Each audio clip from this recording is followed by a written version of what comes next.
Same thing here. Sorry to keep you slow. Are you good on time? I don't want to be. Yeah, like today is the day where I don't really have anything. Any kind of interview or podcasting things I do, like this is the day I do them. So Right. I'm good for another couple hours if you need me that long. Nice. Yeah. All right, welcome to another episode of Heavy Board Presents JerkShop. I am Andrew Wittstadt, and my guest today, returning to the podcast, is Matt Wall, poet, musician, Renaissance man extraordinaire. Matt Wall, welcome back. Thank you for coming. Well, I haven't come yet, but this is the JerkShop, so let's see how this goes. Yeah, we're going to be jerking each other a lot, listeners. We'll be jerking. There will be a lot of rubbing, tugging, and... Cool. Well, I'm full of saliva, so we got the lube part down. We can do this. Sucking and fucking.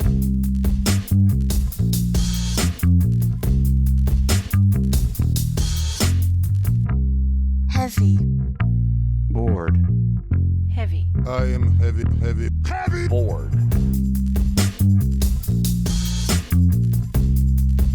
I may say that the male is entirely hostile. No! Inner Resources. life, friends, is boring. We must not say so. But listeners that don't know, this is a segment we do on Heavy Board where we talk about all things writing workshop, workshop culture, MFA culture, all those things that we talk about as writers. And, it's always negative. We always like to get negative, and that's fun. But I always try to keep it a little positive, too. So we're going to be going into all kinds of things here. And if you like what you hear, please, subscribe. And if you have a story you want to share with us, your own. I'm like ready to go right now, dude. You set that up, dude. I'm just like fucking foaming right now, dude. And if you have a workshop story you want to share with us, something that happened to you in a workshop or a friend of yours, send that in heavyboredpodcast@gmail.com. We'll read it on the air, anonymous, of course. We don't want to blow up anybody's spot, but we want to get into that. And Matt's going to get into it with us here now. So. I wanted to start this off, Matt, with just give listeners a little bit of your background with writing workshops, like your experience with them and all that. I have never workshopped, because there's two different things here. There's like going to a writing workshop to pick up some tips and do some writing there. And then there's like workshopping your manuscript or workshopping your poems. I've never done the other because like I write too quick and put stuff out too fast to ever like go, oh, you know what I need? This manuscript needs like 10 people to tell me what's wrong with it. Like that's definitely the thing that I fucking need for this thing to succeed. Like I've never had the time or patience to do that. But what I have done is the majority of the people who I've taught or do mentorship for who are like, because like I do mentorship for a lot of people who don't want to be known that they're coming to see me. Like I'm like someone's dirty fucking secret and shit. But for the majority of those people, my whole job is basically uncolleging people, like taking like the years that they've spent at university and breaking them of all of these horrific habits and things that they were fucking taught in fucking workshops. And so that's kind of like, I'm probably the most negative fucking person that you could talk to about workshopping something. So like, I don't know, like, I don't even know where you want to start with this, but like, it's like a fucking, like workshopping a story or a poem is a fucking camel. It's a fucking horse built by committee, and like, I've never been a fan of that and just the idea of it. But, and did you take any like, just like high school, like kind of workshop stuff or like any type of like college, like community college, like workshops or anything? Yes. In college, like I attended some things like that. And then after I decided I was going to be a writer, I took different workshops from people who have succeeded doing certain things. Because that's another thing. Like, don't take a fucking workshop from somebody who can't fucking do the thing that they're telling you to do. Like, if someone is not successful doing their fucking thing, don't listen to anything they have to say. Because whatever the fuck they're going to tell you is just something they heard from somebody who was successful, you know? So, like, that's my 2 bits on that. Yeah. It's I would say workshops are contentious, right? Like workshops are there's lovers and haters. I mean, with everything now there is that, but like with workshops especially, there's like people that swear by them, right? Like don't know what to do in terms of editing unless they go through one, and then there's people that are like completely reject it, or you had a couple bad experiences and that was all you needed to be like, hey, I don't think if this is worth it. And there's something to that. I think there's something to like you said, kind of saying fuck this and doing the work on your own. But what I always like to ask listeners is the first episode of this I ever did is because I had a few listeners write in and they were talking about what they called workshop culture. Culture. And I'm always just like, what do you think of when you hear that workshop culture? I think when I hear that is a bunch of people who feel like someone's going to share something, and then if they don't come up with something that is groundbreaking that they need to change, people in the group won't think that they're smart. So even if the story you're sharing doesn't need any fucking changes at all, there's going to be people there whose whole purpose in being there is to try to convince you that you do need to change something so their clout in the fucking room goes up. This is why if you're going to workshop anything, do it with some friends of yours that are also writers that like and respect and you guys could like shoot the shit about. But going into like these cold fucking workshop groups, or like I know people who've been in MFA programs and the people in the workshop group are the other people in the MFA program, and you can't fucking get away from that. Whatever, that's your fucking plight in life, deal with it.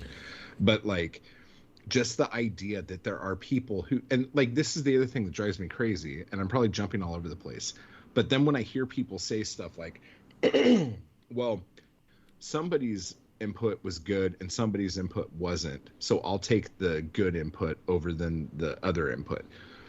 When you are starting to subjectively guess what input is better than the other, like what makes anyone's input any different if the whole purpose is the workshop itself and workshopping the thing?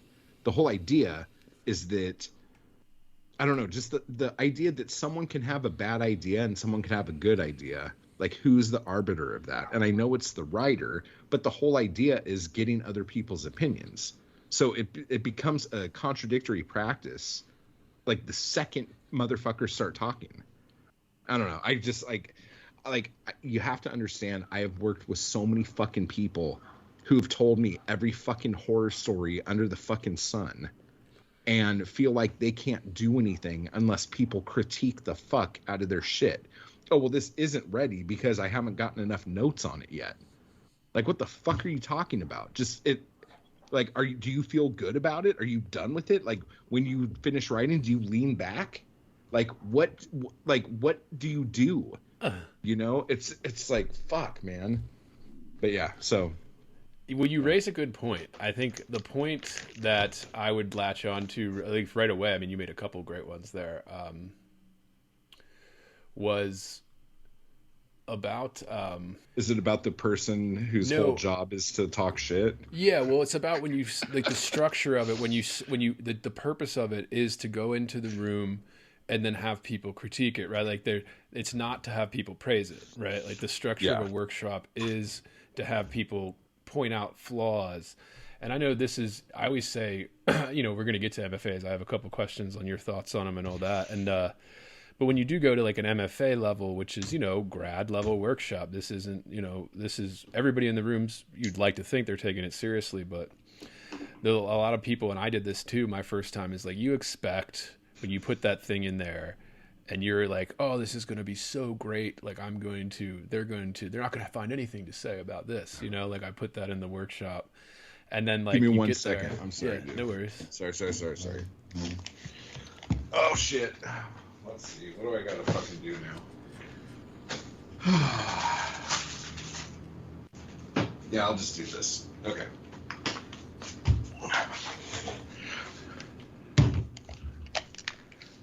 Dude, I'm sorry. I just got all fucking mad.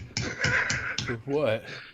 I got all fucking ragey thinking about all this shit, and so now I'm like, okay, I'm either gonna fucking start getting drunk right now, or I'm gonna fucking go take a shit. Like, I'm fucking mad. Like, I don't know what to do. It's already starting. The jerking is happening. But it is like there is this. It's designed to find flaws, so you're not going to get praised in a workshop. If you're getting praised in a workshop, right? Like it's like, I mean, I had friends that, you know, usually they were the more experienced writers that in the MFA, at least when you're like kind of like at the end of it, you've been doing it for a couple years and you're about to graduate, and then the new people come in. And then they tend to like praise like the older, wiser person. And then I had friends that would be like, kind of like, come on, dude, stop sucking my dick. You know, like, come on. Like, there's got to be something in here that isn't quite working for you. Like, you couldn't find anything, you know? And then you made another good point where I think it is based around an individual person's effort sitting in that table with you. And then it's based on their kind of understanding too. So are they going to make the effort to try and understand what you're doing, or are they just going to wish that it was theirs, you know, like wish that you were doing what they were always doing? So there's that too. Like it is. And if they don't like you, or they feel like they're in competition with you, whether or not your fucking thing's good or not, they're going to tear that fucking apart. Yeah. And that's like, a very important part. Yeah. It's like, it's just like throwing you into the fucking like Coliseum with the fucking lions, dude. It's like, oh, you want a degree now, huh? Okay, here we go. I'm gonna drop you in here and you guys fight it out. Like, but do it nice, you know, like, oh fuck. Well, dude. You brought I'd feel that up. so much That's better if a motherfucker came at me with a knife than fucking tried to fucking tell me what to do with my fucking work, dude. Fuck me. There is that aspect too that you read, like the social aspect, because it's not just, especially in an MFA program, it's not just, we're going into a room to workshop. There's a whole social circle outside of that and orbiting around that, especially in a program where you have all these people together, you know. There's friends, there's enemies, there's people that just the majority of the social circle doesn't like, and they will dig into you because of that type thing, you know.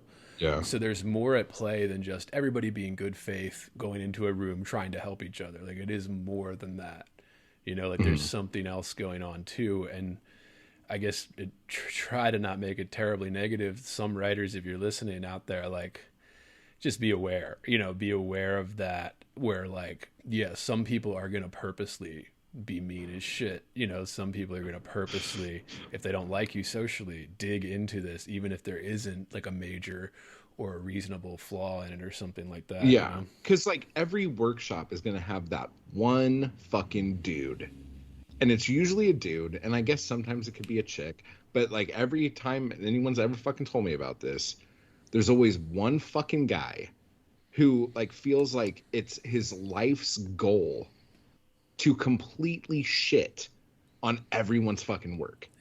And it's like, and Andrew's like, quit talking about me. I was that guy. Yeah, I was that guy. It wasn't, and it wasn't like I was setting out to purposely shit. Like I wasn't trying to be mean to people. It was always just like, I was like, you didn't see this? Like, oh, you didn't notice this one? Huh? Like kind of. But yeah, that can be, it depends how you do that too. So I like to think that I phrased it and worded it in a way that was constructive, you know, because I didn't have anybody, I mean, maybe I did, but nobody that would come to me and be like, oh, I hate him. You know, I hate your critiques. It was always kind of like, thank you. But I think it depends how you word that too. You can word that and like talk about it in a room where you're really kind of just mean spirited about it instead of a happy kind of constructive spirit around it. Like, no, I'm trying to help. Like, So that matters too. And then you talk about ego, you talk about like enemies, Oh my right? You God. already mentioned Yeah. that. There are people, I've heard stories. There's always that one, especially in an MFA, there's like that one person that you were saying that thinks they're better than everyone, that they're better than the instructor, that they're better than everybody. They have done nothing. They've published nothing, but they still are convinced that they're, God's gift to writing. Mm-hmm. And that can get annoying pretty fucking fast too with I've had a couple people who have actually been in the Anarchy crew who, like, even though no one ever asked for any fucking critiques or anything, they are from that mindset, they're from that background, and they felt like it was their job to, like, shit on everyone's work, including mine. And I'm like, look, dude, like, that's cool if that's what you want to do, but that's not what this is. And I will gladly keep taking your fucking money, if you want to be here, but you need to shut the fuck up. No one's asking for your fucking opinion, dude. Like, I'm just working on your writing. Like, you do the writing, and I will fucking cash your fucking checks. But, like, this is not a thing for you to prove to everyone that you are the smartest poet in the room. Nobody gives a shit. That was just me bitching, so never mind.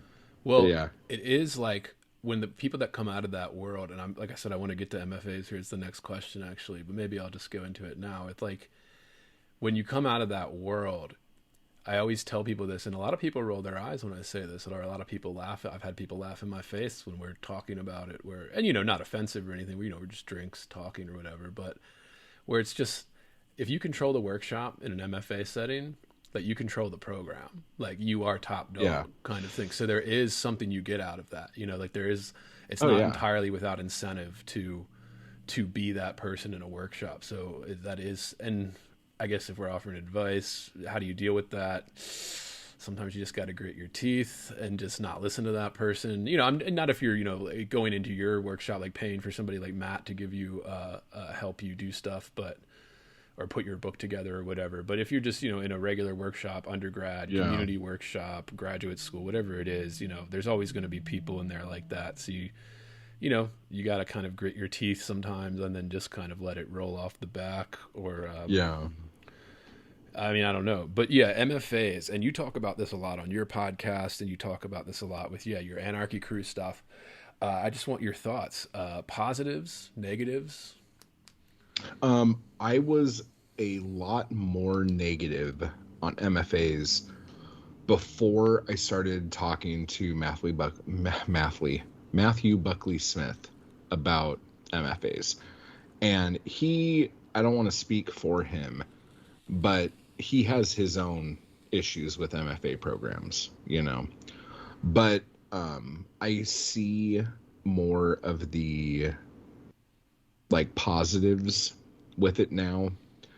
The problem I have with a lot of the people who I've worked with is that they had a voice when they were writing. And then they realized that they weren't getting the grades that they wanted to get. So then they started writing like their professor writes. And then suddenly their professor loves their stuff, and their professor gives them the grades that they want. And then that's how they're like, oh, well, this, I guess, is how I have to write now because this is what got me good grades or whatever. And then they get out of the program, and then they don't know what the fuck to do with themselves because whatever voice they had has kind of vanished, and they've been writing to an audience of one for the last however long their fucking program was. And now that they're out, they don't know what the fuck to do, and they can't find that voice that they had. And that's why I get so like passionate and pissed off about this, because I've done this so many times where I had to fucking like declutter someone's fucking brain and like take them back to square one and then start them up again to get them to find who the fuck they are because of that shit, So it's like, I know not every MFA program is like that, but I know that there are, from what I've been around and talked to, enough professors who do this kind of shit that make it a fucking problem. So with that said, I have an issue with it. But the doors that it opens for you is more than you will get if you don't have that MFA. Right. You know, so like you have to weigh that out, and you have to just know yourself and trust your fucking instincts, trust your writing when you're in that. Once you hit the MFA program, you should already be who you are going to be as a writer. And then the MFA program just like takes you up to that next level. Right. But for a lot of people, whoever the fuck they were is gone because they're trying to appease that one fucking person. I know exactly what you're saying. I know exactly what you're saying. There, I've seen it happen where I've seen it. And this goes into what we said earlier, listeners, where there's like that social circle matters. So if somebody doesn't like you in the workshop, and you know, if you're trying to do something and they'll harp on you just because they don't like you socially, so they'll find every little thing wrong with it, right? And they'll even go, I think, bad faith in that direction, where they'll take it too far, where they're like, yeah, you know, this isn't your style, but you're going away from craft now and you're going to the personal style. So you have to kind of keep that in mind to be a good reader in a workshop, which of course we talked about already as being one of the major flaws. Not everybody's a good fucking reader in a workshop. But I've seen it happen. I've seen friends, even instructors, that will harp on students, especially if it's kind of a socially awkward student, or, you know, borderline autistic or some bullshit, you know, like kind of an awkward, socially awkward person that doesn't quite fit in with the group. And then, you know, they will harp to the point where it will be trained out of you, the kind of originality or the cool thing you were trying to go for that wasn't quite working, but, you know, maybe with a little bit more practice, a little bit more work, you'd achieve it. Then you get kind of like psyched out of it almost, you know, you get kind of beaten out of it with a workshop. So I understand that too. I think that's very true. And I've seen it happen. And I bet after that, they come to you, they come to you, one of your workshops or one of your, and just be like, oh man, like I was just always getting harped on for this. I didn't think I should pursue it anymore, you know? And so like they got kind of scared out of it. The thing is that usually somebody gets out of the MFA program, they graduate or whatever, and they do what they think they're supposed to do next. Oh, I put my book together and I submit it for book prizes, and I sit around and I fucking wait. And I do this thing. I might submit some poems to some big magazines and let them know who my professor was at this fucking thing and all this other shit, and see what kind of fucking stuff I could get. And they do all this shit, and then nothing fucking happens. And then there's this existential crisis. Like, what was all this for? Why did I do this? What the fuck is my life? What am I going to do? Am I going to fucking be a Walmart greeter the rest of my life now with my fucking degree? And then they fucking stumble upon some schmuck like me who hasn't done any of this shit, but I'm fucking living as a fucking writer. Right. And they're like, how the fuck did that happen? And then that's how this whole fucking thing happens. But it's usually not until somebody has spent 8 or 10 years trying to do this thing that they were told this is how it goes, before they're like, oh shit, there might be a second way of doing this that I know nothing about. And there is like a level of marketing from like on the MFA side where they do market that to you when you're applying, where they market that this is a path toward publication or having a career, you know. And like you said, some schools, if you go to basically the top 5 programs in the country, you do get that is kind of true, right? You could get a path to a career. You know, agents are literally emailing the students that are about to graduate just because they're looking for new clients at some of those schools and stuff, right? So you could get that out of it, but yeah, it's but not just so like easy. With any other path, like, you have to understand, and this is the problem I have, not just with MFAs, but with the university system in general. The university system is producing more people in each field than there are actually jobs available in those fields. And so you're putting these people in hundreds of thousands of dollars worth of debt to have this dream of something that might not ever happen because there isn't even a fucking opening for that, like, let alone the arts. I'm just talking about like fucking the medical fucking field, for fuck's sake. Right. Okay. Like, There's always going to be a need for nurses and orderlies, but guess what? There might not be a huge need for fucking cardiologists. So fucking rethink your fucking major, or go to a fucking trade school if you want to fucking actually work and make money. Okay? But back to fucking art. It's like you talk about this path. Yeah, there is a path to get here.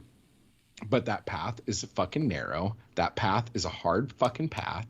And there are a ton of fuckers racing up that path.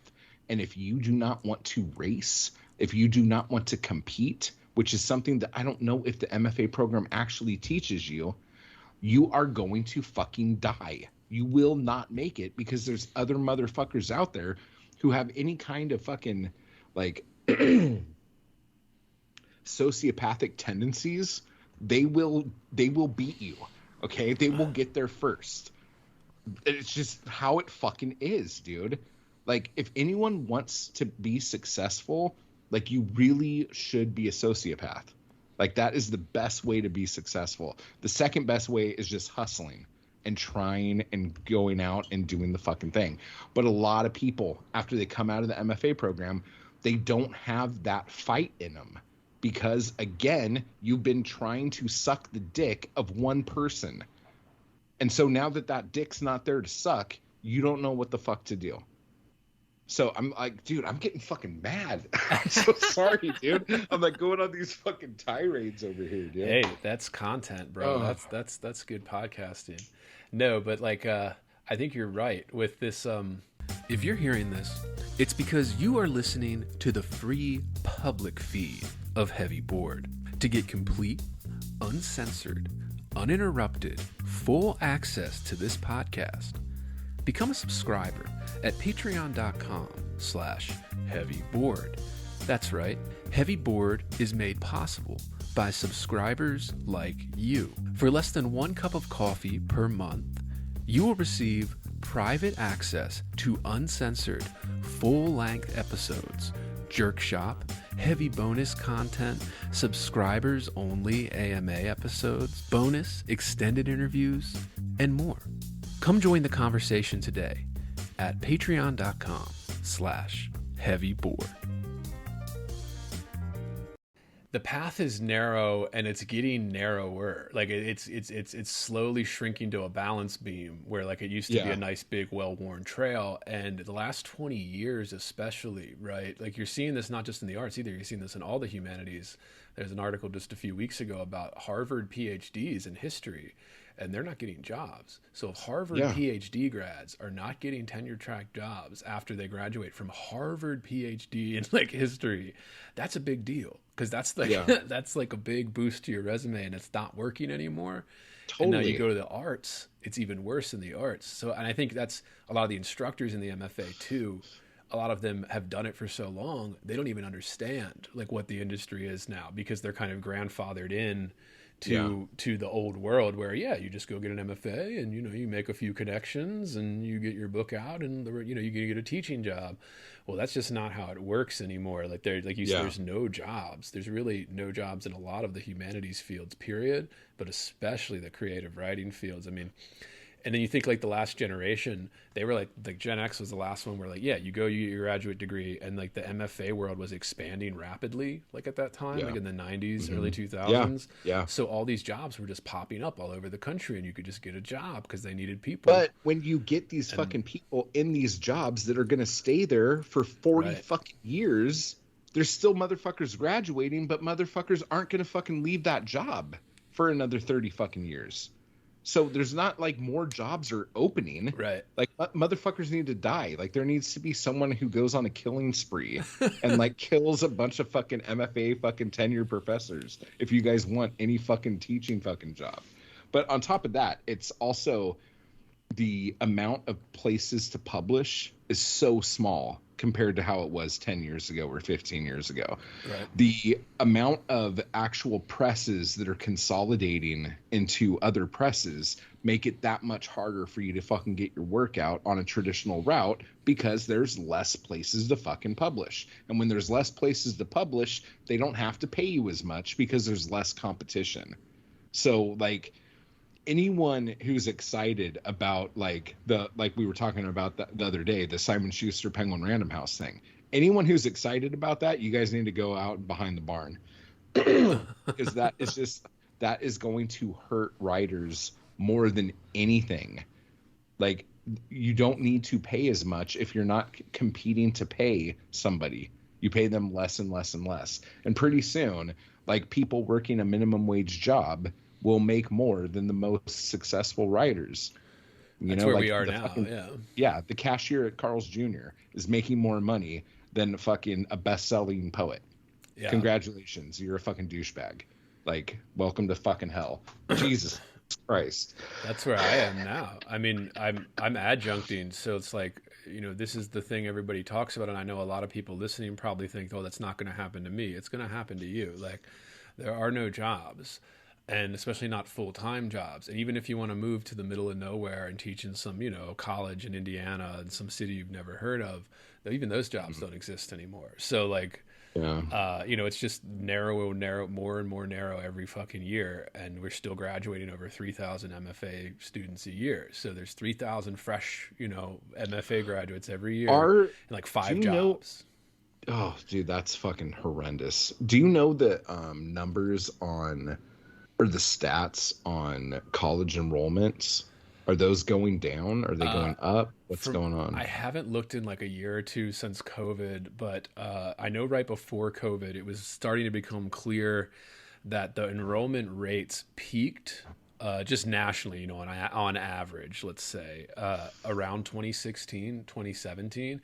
And then it's kind of started to decline. And then the pandemic gave a huge windfall to the decline, obviously, because you couldn't do in-person classes for a while. But I think it's declined. It did peak. And like you said, I think there's a lot of people that are waking up to, you know, everybody needs to go to college isn't actually true. You know, college is for people that want to pursue a certain thing in a certain way. And then if you want to do something else, you don't necessarily have to do that, you know? And I think when people see the amount of debt people are in, and that's another thing, like Buckley said, he's like, if you have to pay for your MFA, don't do it. If it's a free MFA, take it, do it, run it. But if you have to pay for it, don't fucking do it. You know?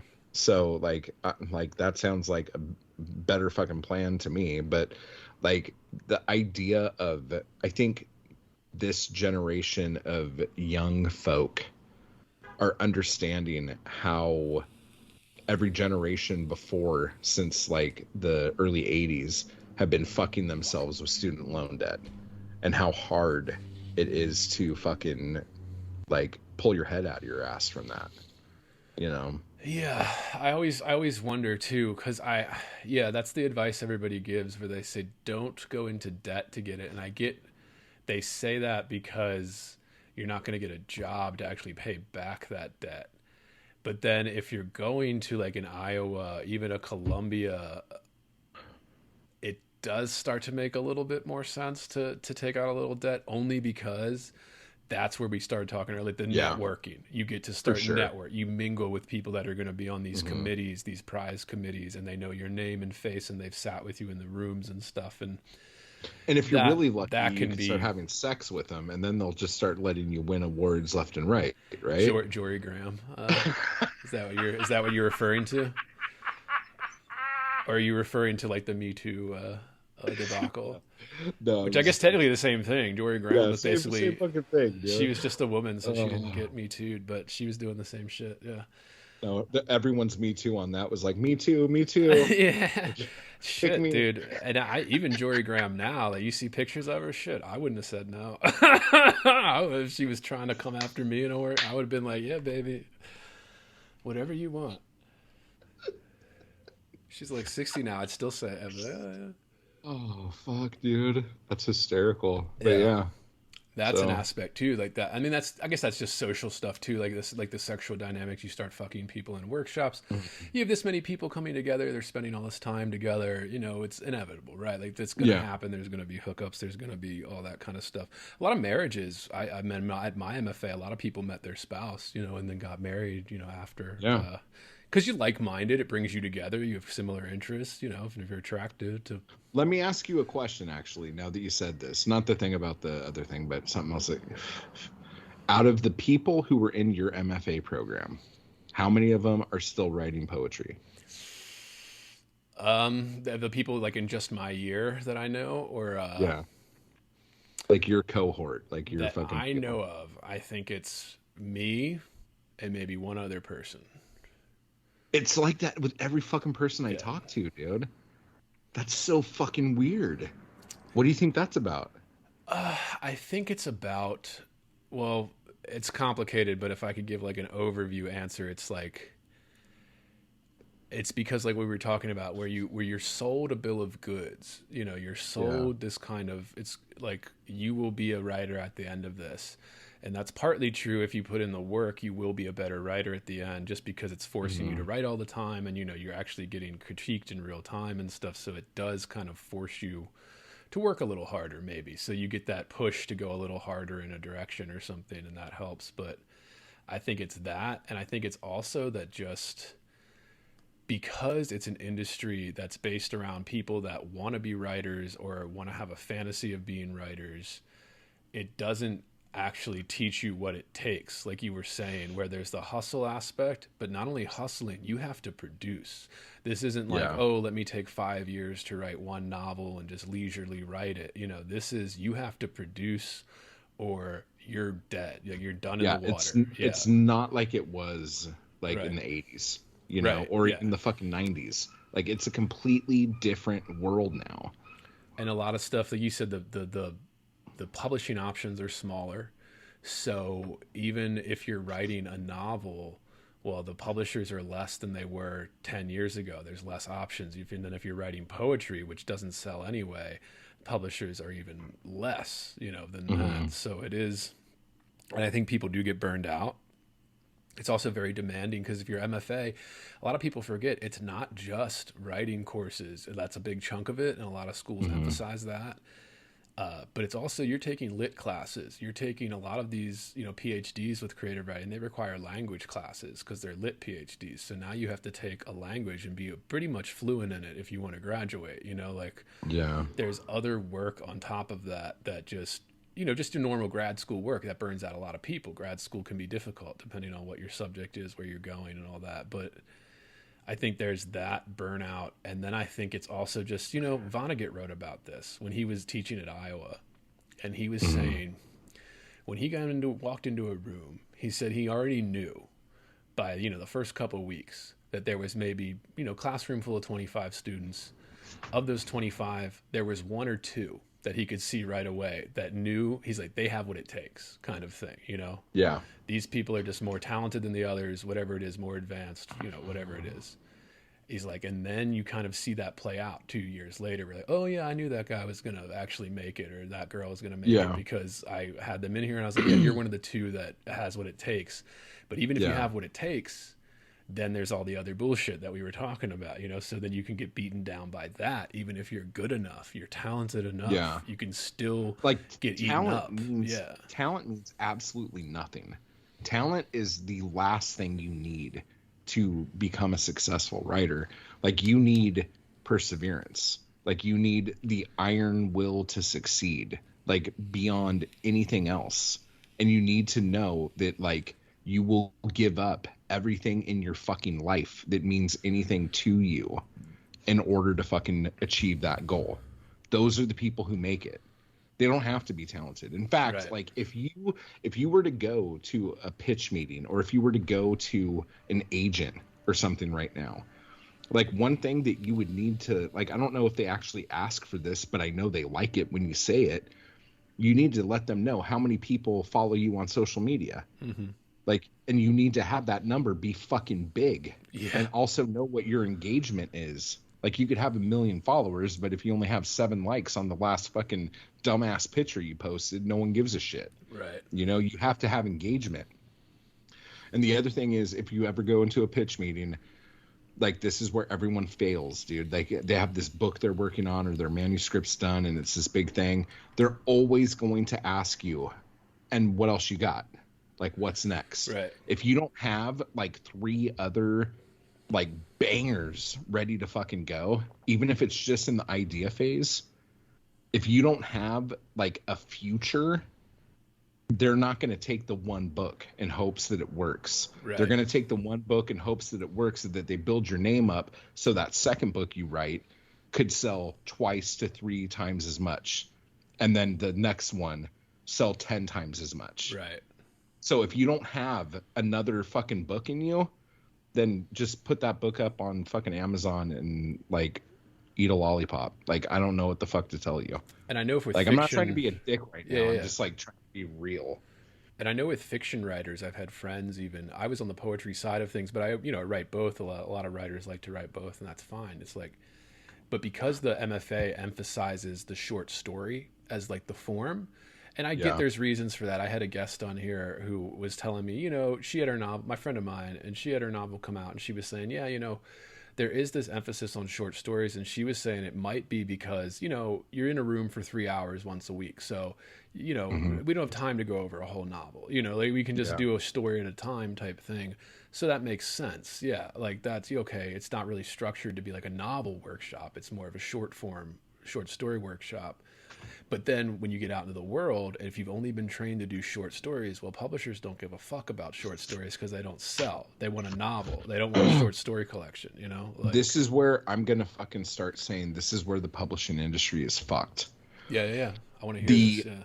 The biggest things that get attention right now, like, are Twitter posts, fucking Instagram posts, maybe if you're lucky, a blog or a Substack thing or a fucking newsletter.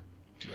If this is the content that the majority of people are taking in, the publishing industry needs to go, oh, we should be putting out standalone little books of short stories because this is the attention span of the majority of people in the fucking country. The fact that they don't do that because it fucks with their paper fucking quotas and all this other fucking shit that they have to do to sell pallets. Publishers sell pallets of paper to places that sell pallets of paper. They don't give a shit about the actual fucking content. I know some people say they do, and there's editors that do, whatever. The actual company wants to sell bricks of paper. Right. But the majority of Americans aren't reading bricks of paper. They're fucking reading Twitter posts. You need to be able to sell something to people in bite-sized chunks that change their fucking life. And then maybe in 30 fucking years, you could sell bricks of paper again. But since the magazines are dead, and everything else that does small content is dead, and the fucking people who take MFAs are learning fucking short stories, like, lay into that. Like, I don't know why there's so much fighting against like tradition and like what trends are happening. Like, the publishing industry is fucking ridiculously stupid and stubborn. Like, they are so hard to change. Yeah, I thought a lot about that with the industry, with publishing especially. Since there is all that's left are these huge conglomerates, these huge Fortune 500 companies, or maybe not so much anymore. They're not even that big anymore. But it's like they're. You would think they're.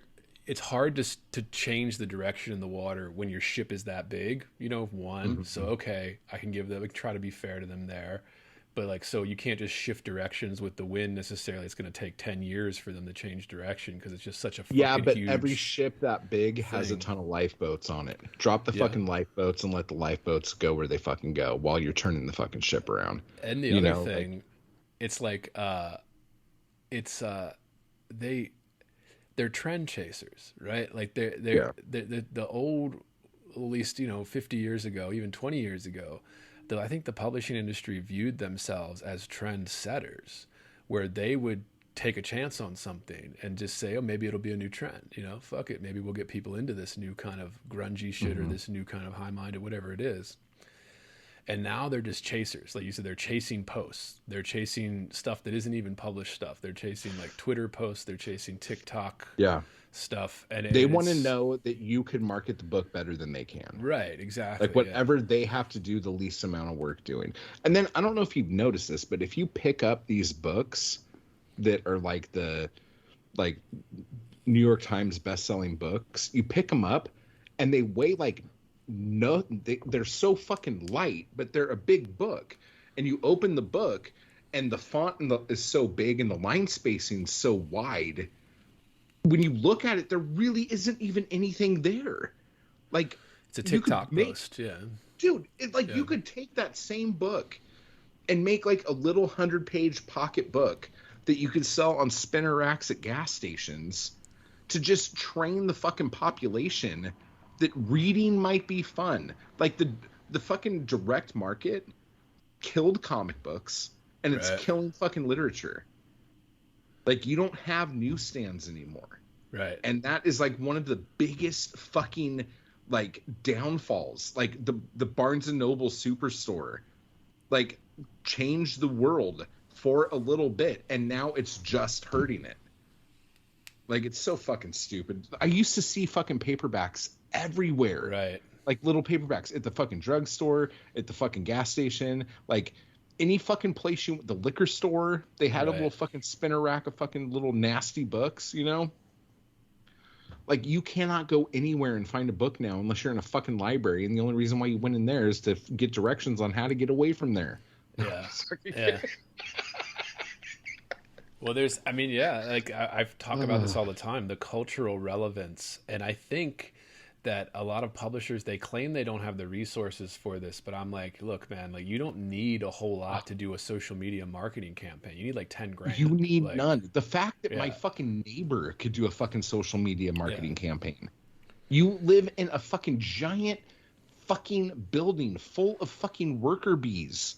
Figure it out. Yeah. Jesus Christ. I'm not huge for people losing their jobs or nothing, but you could fire 30% of your workforce and just fucking have one dude fucking clicking a button on a fucking computer that probably does the exact amount of work that all those other motherfuckers are doing. It's so fucking stupid. And I think this gets to something too, where there's like the trends and like there's kind of this, you see publishers putting a lot of effort in right now with the kind of, you saw the Ian Fleming stuff, the Roald Dahl stuff, the Agatha Christie. They're putting a lot of effort to whitewash books. Yeah. These kind of older books. They're trying to censor them it's to save the world, I guess, is what they think they're doing. But it's like this. Well, they're not doing it. They're not doing it to save the world. Like the Roald Dahl thing, I understand why they did it, in the sense that, like the kids the estate got the rights to everything, and they changed everything so they could sell it to Netflix, so Netflix could make a big series of all this other shit. And then that way, when the books come out, the books will match what the show has. I get that. Like, I don't agree with it, but I understand the marketing behind it. The Agatha Christie stuff and the fucking Ian Fleming, especially the fucking Ian Fleming stuff, it's so fucking stupid. Oh, yeah. Like, I'm a big fucking believer. And, dude, I read fucking Lovecraft. I read fucking horrific, awful, pulpy shit from the 20s and 30s where like fucking every racist and their mom was writing fucking books. Right. Okay. And writing stories. And I am a very fucking progressive person. And I think the reason why it is good to keep that shit is so we can see as a society how far we've come to not be like, oh shit, we were like this just this many years ago. It's when you like eliminate all that shit. That's when people don't know that that shit's possible. And then the next Fuhrer shows up. Right. You know, like when everyone's guards down because everything is so like you were saying, like whitewashed. Right. You know what I'm saying? Like you need to have these horrible fucking things done by people who we thought were good people so we can see as a society that we are not those people anymore and know what's coming next. Yeah. I have a guest coming over doing some Ian Fleming books for James Bond series, and I want to get into that with. Yeah, it's. I mean, I think that's part of it too. The reason I brought it up was just like the publishing industry seems afraid. Like they're afraid to be trendsetters. They're afraid to take a chance. And I get that they don't want to spend money on something that's going to lose them money. But I'm like, yo, you're barely spending money at all anyway on like new writers. So like, $2,500 or whatever. And the amount of money they make off of those Right. backlist titles, they could fucking do whatever the fuck they want. Do you remember a couple years ago when I don't know if they did this just at Barnes and Noble, but they took all these classic stories and then put like diverse characters on the covers, but like didn't change anything on the inside. So it was like, I don't know, like Frankenstein and fucking like there were all these stories and it would have like a black Dracula on the cover of it. And then like, and my biggest thing was, I'm like, so you're like, are you trying to trick people who don't know any better? Like, they're going to read the book, right? If they get the book because like they feel represented on the cover, they're going to read this and go, oh, I just got bamboozled. Like, I just didn't understand the whole fucking thing. And there was like all this outrage about it and all sorts of shit.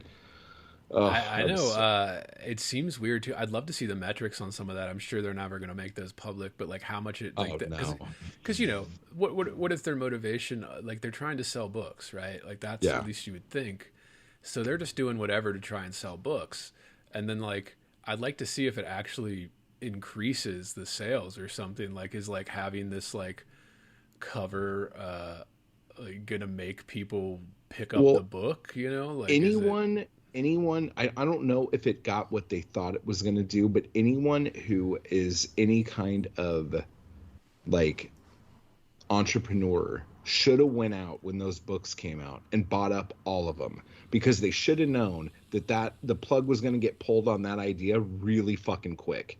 And then it sit on those books for 5 years and then you could sell them on fucking eBay. Hey, this is the book that had the Indian girl on the cover of Gone with the Wind, like just the lunacy. Like 10 years from now, we're going to look back at that and say like, who the fuck in their right mind thought this was a fucking good idea? Right. Actually, I agree with that. I think that's what's going to happen for like the whole trend we're living through right now is like 10 years from now, people are like, yeah, that was pretty crazy, wasn't it? Like, that was pretty fucking insane, wasn't it? Where we were just like putting like black people on like the cover of a book and being like, "What? Buy it, right? Don't you want to buy it?"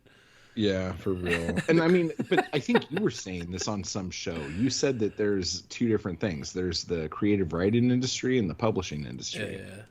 Like I've been listening to so much of your shit. I have no idea where I've heard you say that. So it's like, but this is the idea. Like that is an idea from the publishing industry, right? Not fucking like the creative writing industry. You know what I'm saying? And my issue with it really is that it's part of that trend chasing too, right? Like they're not setting a trend; they're trying to chase like a TikTok thing or what Netflix was doing or something. Like they're trying to chase these other things, and it gets back to that kind of, everybody's acting like this is dead, like everything's over, like this is it, like this is, oh, well, there's nothing we can do, we don't know how to sell these. I'm like, your whole fucking industry is to sell books, and you can't like throw a few shit at the wall and see what sticks. Like what are you doing here? Like, well, I'll tell you what we're doing. We're waiting for Stephen King to get off his ass and finish his next book so we can fucking make enough money to fucking keep this ship afloat. Like all these other books, it's just a fucking smoke screen. We're just here to sell Stephen King books. Yeah, he gets his whole section at Barnes and Noble there. Gets his own set like of honestly, shelves. a lot of it too is just an IP farm. Like they're hoping that Netflix will come or HBO will come or fucking Amazon will come and go, oh, you have this book, we want to make a TV show about it. That's where the fucking money is. Right. It's not in their fucking stupid fucking pallets of paper. Right, Fucking you're selling idiots. rights or options, and that's where you get most of that money. But yeah, it's. I mean, this brings me to another thing where it's like, I mean, is there a way out of this? Like, is there a way, or your theories on it, at least your thoughts? Like, how do we get away from that and make books fucking cool again, or make, I think really it comes down to making books for the audience instead of trying to make the audience read the books. Because the audience has already shown that they don't really give a shit. Right. So you got to give them something that they will give a shit about. It's like that. I can't remember where I used this analogy, but it's like the two shoe salesmen who get dropped in the jungle. Like, they get dropped in the jungle and they start walking through the jungle, and they finally come across a bunch of villagers. And one salesman is like, "Oh, we got to get the fuck out of here, dude." And the other salesman's like, "Why?" And he's like, "Because these motherfuckers don't wear shoes. Like, none of them are wearing shoes. Like, we can't fucking sell shoes here. They don't even know what the fuck shoes are." So he starts leaving, and the other guy doesn't go. And he's like, "Why aren't you coming?" He's like, "What are you talking about? Like, this is the best place to sell shoes. They don't wear shoes. Like, all of these people are fucking barefoot. We could sell all of these people shoes." Yeah. So it's just this mindset, Right, it's like, if the readers or if the audience that's out there aren't reading anything at all, but they are reading posts on TikTok, they're reading shit on Twitter, they're reading shit on fucking Facebook, they're getting emails. If that's what they're doing, what about that is how you can fucking take something and go to there, meet them where they are. It's like that, that diagram. I can't remember what it is. It's like there's 3 circles. It's like the whole market, the approximate market, and then the actual market for anything you're selling. Like the whole market would be everyone in the world, and then the inner circle would be people who could like this if they were introduced to it. And then in the very bottom, the little tiny circle, is the people who already like this stuff and want it. You know what I'm saying? Right. Like, the book industry is trying to make that little tiny circle the biggest circle on the fucking thing. And just like logistically, it does not make sense. So I don't know. But the idea that they can't, I mean, dude, like I was doing the Kindle Gold Rush and all that shit, and back then it took a couple years before the big publishers started embracing ebooks, and we had already been putting them out for years. Right. And like when they first came out with them, they like priced them at the exact same price as a paperback, which kind of defeated the whole fucking object of what you were trying to fucking do. Now I think the vision on that's a little bit different, but like I remember everyone thinking that the publishing industry was going to die because they weren't jumping on ebooks. And the majority of the reason why it took them so long to get in there is because like the big five was arguing about what percentage Amazon was going to give them. And that whole thing was fucking crazy. And then there was that whole like thing with Hachette and Macmillan, or I don't know, there was some fucking thing. And then like Hachette took all their books off of Amazon, and it was like this big fucking like, like what's going to happen? Either Amazon's going to go under, and it's like, Amazon's not going to fucking go under, dude. Like, give me a fucking break. But it's just like every 5 years or something, like there's going to be some fucking thing that the publishing industry like seems that they're totally against, but everything else is going towards it. And then they're going to go, oh shit, yeah, we do need to be a part of this. And that's one thing that really irritates me, is because I know for a fact, I've worked in marketing. I've written, right out of college, most English majors, you work in marketing because those are the only jobs. So you write ad copy, email campaigns, funnels, whatever it is, or you just write, product copy for websites, whatever it is. Nowadays it's link building, where they want you to put basically ads into these fake articles and like have people click on them. But it's like, you can advertise things into existence. You can meme things into existence now too. And I'm waiting for the publishing industry to see that and take, because right now they're relying on people doing that for free. They're relying on like Book Talk and shit like that for when somebody creates a meme or something and makes a viral post, and that's their marketing. And it's just like, you could be engineering that. Like, there are entire fields of marketing dedicated to engineering trends, engineering, dude, like, check like, this out. Like, just to sell books or tickets or whatever it is. I just had this idea right now. And like, if it was this easy for me to come up with, like, why the fuck aren't they doing this? But like, you know how like they're back in the day there was the romance covers and like Fabio was on every fucking cover. Yeah. Get fucking I don't know, like Lizzo and fucking I don't know, Ryan Reynolds. I'm trying to think of people who people think are hot or whatever. And then just have them do covers for like all the classics. Like, oh, you want Vanity Fair with Ryan Reynolds on the cover? Here you go. Oh, you want fucking this book with so-and-so like looking romantic on the cover? Here you go. And just start putting fucking celebrities on the covers as actors, as the people in the fucking book, and the fans of those actors will go out and buy those fucking books, and maybe they'll read them. Like, who fucking knows, you know? But just something along those fucking lines to get the stupid fucking masses in the goddamn fucking store. It's like it's just like, why is this hard? That, and I'm thinking, like, you know, that documentary on Abercrombie and Fitch and shit that came out where it was like, they engineered a product. It wasn't different than what anybody else was doing. It was the same jeans and t-shirts and all that shit that every other fucking store was selling. But they made it like cool. They made it like, oh, come to our store because it's like hotter and cooler than everybody else's, and low, it smells great, and look at this fucking music. You can't even hear anything. We're bumping it like a nightclub, you know? Like this kind of like, they made their shit through marketing alone, because it wasn't the product itself that was like better or anything. They just made their shit cool through like straight up marketing programs and like advertising, you know, hot people on billboards. Yeah. Like hot nude people, like, you know, not even wearing their clothes. They're just wearing like a pair of jeans. Yeah. Like, yeah. But that might be the problem because like of the whole like body shaming thing, like having hot models doing hot things is not cool. You know what I'm saying? So like that fucking like, loser culture. Yeah. Fucking loser culture. Hot people aren't hot. A bunch of fucking virgins. Yeah, exactly. Yeah. Who are these fucking losers? It's gonna come back around, and then all of a sudden, like when you put a topless dude on some fucking ad somewhere, like that place is gonna fucking explode because people haven't seen a fucking naked fucking body in forever.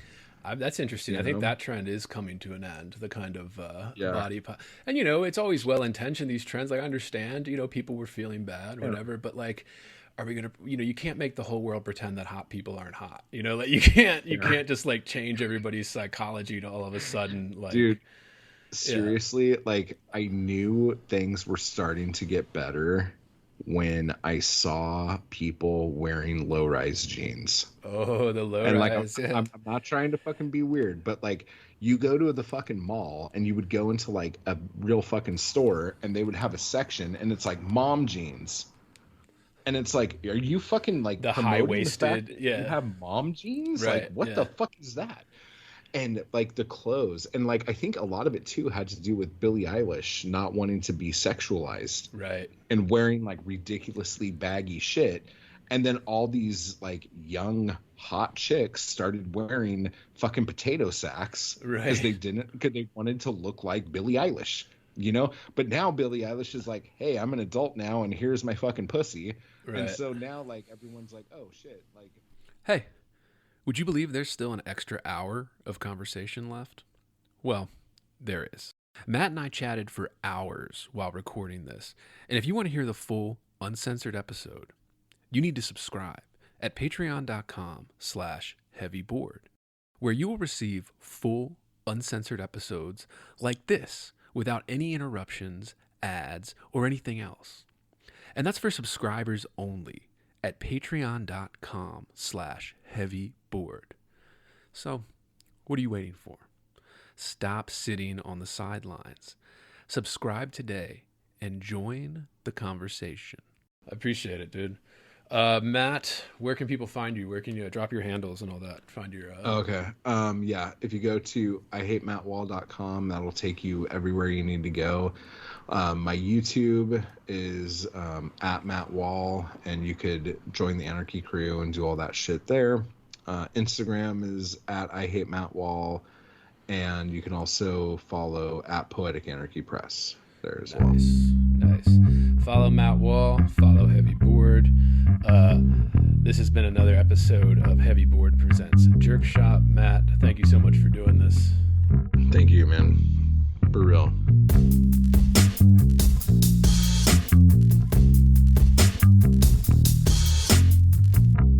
Heavy. Bored. Heavy. I am heavy Bored. I may say mail is entirely hostile. No! Dinner. Resources. Life, friends, is boring. We must not say so.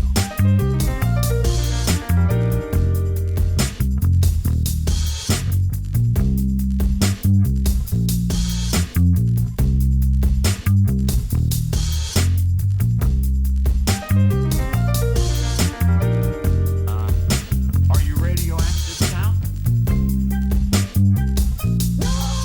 Inner. Resources, American resources. Being bored, Some activities are intentional, right? it shows such a lack Heavy. of gratitude for life. Bored. I aspire to boredom, Heavy. I should say. Bored. Heavy. I am heavy Bored. Has you the night sweats and the day sweats, pal? Pal, I do.